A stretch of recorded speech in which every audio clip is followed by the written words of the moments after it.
Hey, welcome back to Handyman John's channel, and another exciting video for you. Today I'm going to talk about kitchen island services, and I'm going to give you a few examples and tips and tricks. Here you can see some typical drainage that would go in for an island, but I'm not really going to focus on those because there are many YouTube videos that talk about kitchen island drainage, so I'm going to leave you to watch those and focus on the other stuff like hot and cold water and electricity. Thanks. So I've only got a sink in my kitchen islands, not a lot of water is really needed, and because of that I'm just going to use standard 15mm pipe to supply the hot and cold water to this. Hopefully you can see this. I'll show you. Here's the 15mm pipe, and you can see it's just a standard pipe you can buy from any hardware store whatsoever, and this comes in various brands, and I'm just using the John Guest brand here today. I think a few people might just bury this in the ground, but I'd like to try something new and add some insulation and some protection to the pipe as well, just to help whilst it's buried in the ground. I'm going to bury it right next to my drainage pipe here. So this is a bit of a first for me. I'm going to try and insulate my pipe using this this insulation. You can see here, if I can find the end of it. So look, and here, there we go. It's 6mm insulation designed to go around 15mm pipe, and then once I've put that around my pipe, I'm going to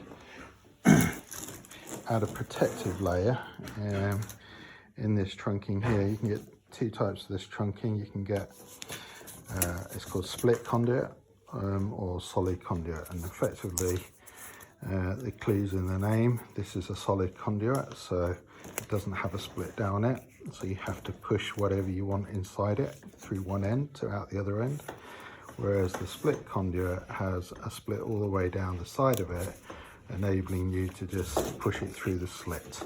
So it's easier to fit around anything you want, but I'm just going to try and force it through here, maybe successfully or unsuccessfully. Let's see. Okay, so here we have our pipe and insulation, and I think should be as easy just sliding it on like this. Okay, so you can see here it's took a bit of a pushing and squeezing, but we now have the pipe in the insulation and in the corrugated sleeve to give it that extra protection. So this can now be laid in the trench. Okay, me again. Just wanted to show you that after a lot of pulling and tugging, I've managed to get the hot and cold pipes in the insulation and in the conduit as I showed you earlier. So let me just flip the camera over to show you that. So here they are, just loosely laid at the moment in time before I bury them. I've done them in red and blue. Clearly you don't have to, you can use any colour conduit that you can find, but I just wanted to do it because it makes it easy for me to remember which is hot and cold. So the next thing I'm going to do is do the conduit for the electricity cable. Okay, welcome back. I just want to show you the type of cable. You can see I've put my black conduit in here. This is to take my cable to my island from my place on the wall where I'm going to connect into. The type of cable I'm going to use is this armoured cable. Not sure if you can see, yeah. And it's got these steel reinforcement around the outside of the cable. Now, strictly speaking, you don't actually need to have trunking. This cable can be buried directly into the ground. I always ensure whenever I'm burying it directly into ground, I always put on top, certainly a few inches above the cable, just to indicate to anybody digging into the ground that there is this electric cable buried below. If they're digging through it, hopefully with the underfloor heating in place, nobody's ever going to dig through this floor again. But this can just be laid within the soil surface above the cable, and then that just helps anybody digging there in the future to know that there's a cable buried there. Next, I'm going to show you some quick tricks on how to make off the end of this cable. It's not the same as a standard cable. Obviously it is resistant, hopefully, to anybody putting a spade through it, but there are some tricks about making off the ends on these. And you can see the types of ends that you use for these brass little connectors, and I'll go through all that in a minute. Some people might use special tools here for stripping cable. This is stripping the insulation, so this one here, I'm not sure how clear it is, but inside there's a little blade that you put over the cable, and then you press this button and you can see just about the blade spinning inside that enables you to just cut off the insulation. So we could have a go with that in a minute, and I'll just show you that working. This is quite difficult to show you this because I need two hands, but effectively the tool goes on there. You can see it's just like a spring-loaded clamp. You put it around the cable, and then you can rotate it around the cable like that. And then once you've rotated it around the cable like that, that should cut through the insulation, no problem. And then you can press the button and it rotates it.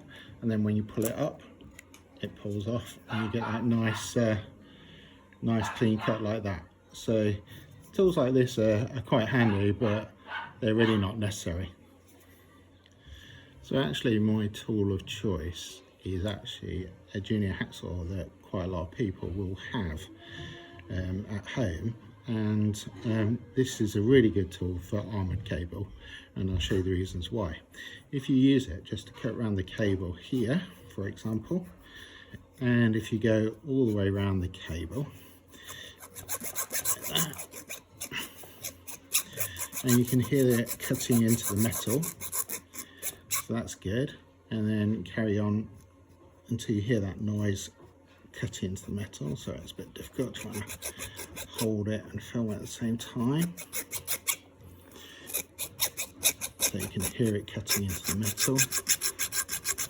The nice thing about this is once you've cut into the metal, just slightly, not all the way through, just making a groove.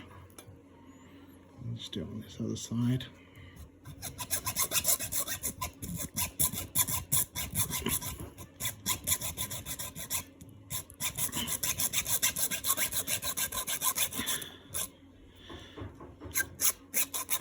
So once you're happy that you've made that noise all the way around, you can then try and just take this insulation off from the end. Now, it could be quite tough, you know, this is where that other tool comes in quite handy, but it might move. Here we go. Right, now what's really important now is, hopefully with those little cuts that you've made, you can just bend these over like this, and they, which a bit of working like this, will just snap off, and you can discard them. And that is part of the process when dealing with armoured cable. All right, you don't want all of these little strands, so we can just go like this, and with that little cut, that just helps them break off all nice and even. So I'll just get that done. I probably should have cut through a bit more on some of these. May have missed a few, but it will go. If you missed a few and they're not breaking off easily, it's not a problem. You can just cut these off with your side cutters afterwards. But if you've got them all, they should all come off pretty evenly. Right, I'll finish that in a minute. Okay, so I'm back and you can see my cable here. Get it zoomed in on the right bit. Is all the metal bits taken off now, and then I need to fit, this is the opportune time to fit this boot here, so I'm just going to cut the bottom off that make sure that slides over first.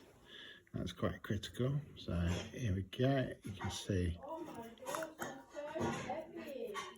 like that. And then just slide that over the end.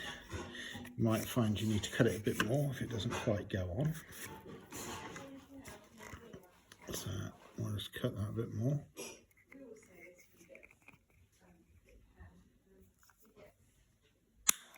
There we go. Right, so we'll cut this off, put that on, and should be able to get that over the end of the cable. Let's do that now.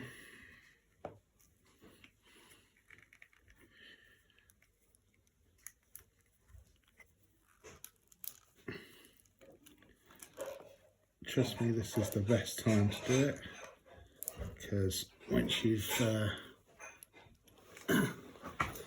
got the bars out, it'll be a lot harder. And there you go, that's it. Right, then we need to fix this bit. This is the bit which holds the cables. That bit slides on there. But you're kind of thinking, well, how does that attach to the cable? Well, I'll show you how to do that. Get my special tool. This tool again, so we'll put that over here, and then we'll just trim a bit of the cable off, like this. So we've been through this before, haven't we?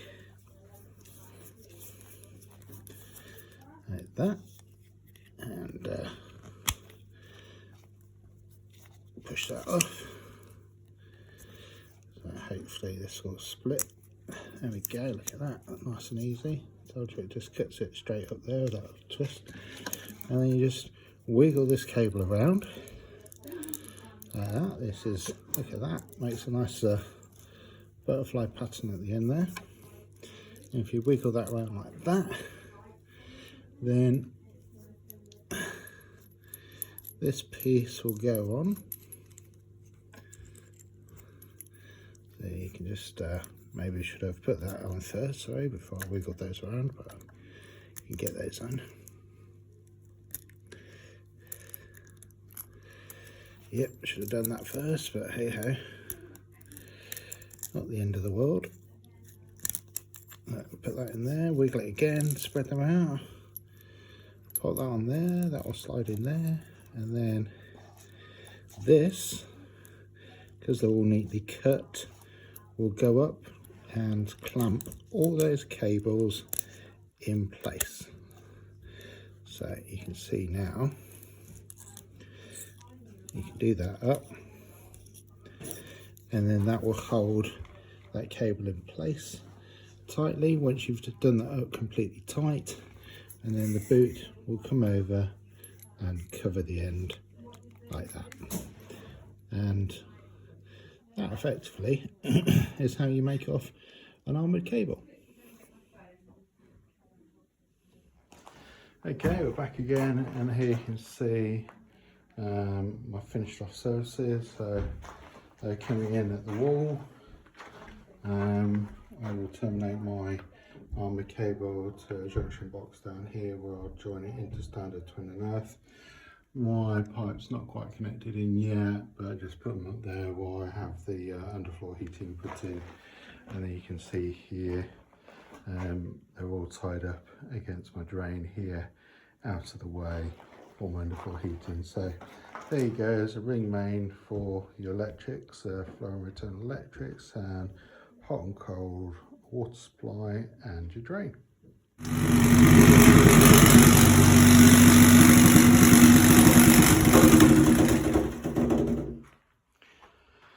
Yeah, just finishing off the ground here with the whacker plate, and that will just make sure that this is completely solid, ready for the surface.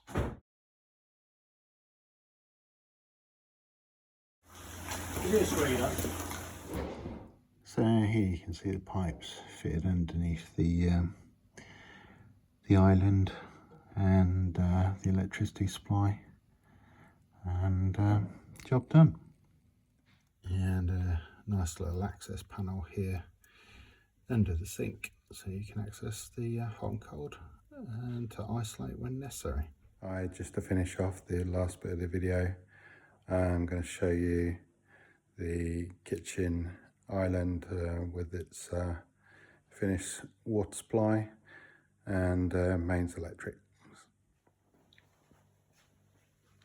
So you can see the island here as installed, has now got electricity and